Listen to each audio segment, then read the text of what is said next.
guys! Welcome back to our channel. So for today's episode, it's very special because we're doing a Get Ready With Me but with a twist. Hindi ako yung magsasabi ng steps. And because while I'm getting ready, we're getting your brain ready. So habang nagpapaganda ako, mapapaganda din ang understanding niya about ecology and biogeochemical cycles. So sit back, relax, and sabayan niyo kami in this Get Ready With Me Ecology Edition. So first step, skin prep. Basically the foundation before the foundation. No primer, no smooth makeup. And that's exactly like the abiotic factors in ecology. No sunlight, water, air and soil. No ecosystem, everything collapses, dramatic but true. Abiotic factors are the non-living things that support life. Parang silent supporter. Next step, foundation. And honestly, this is giving ecosystem structure. Exactly. Foundation is what holds everything together, just like producers in an ecosystem. Plants, algae, photosynthetic organisms, the real hardworking queens.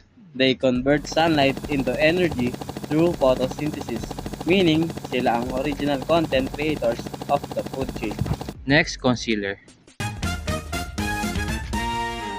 Covering imperfections just like the composers cover nature's mess.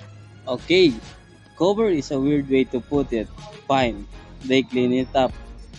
The composers like fungi and bacteria break down dead organisms. And return nutrients to the environment. Without them, ecosystems would basically become one giant trash folder. Now, they are setting everything in place Which reminds us of the nitrogen cycle. because nitrogen helps plants grow and stabilizes ecosystems. Quick recap. Nitrogen in the atmosphere can't be used directly by most organisms. So bacteria convert it into usable forms. That process is called nitrogen fixation. Basically, bacteria said, "Don't worry guys, we got this." Flash time. Adding life back into the face. And this giving carbon cycle. Wait, blast is carbon cycle? Hear me out. Carbon moves through the atmosphere, plants, animals, and soil. Constant circulation. Just like how blush moves from too much to blend it real fast. Carbon is essential because it's found in all living organisms. Literal main character element. Now this is where creativity happens. Just like biodiversity.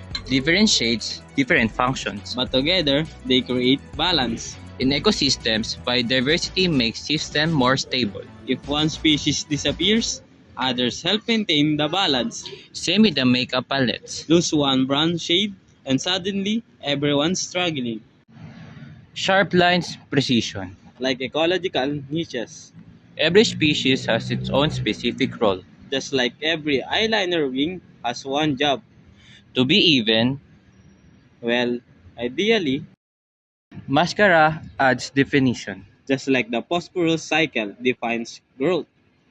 Phosphorus is essential for DNA, energy transfer, and cell development. Unlike carbon and nitrogen, it doesn't usually enter the atmosphere.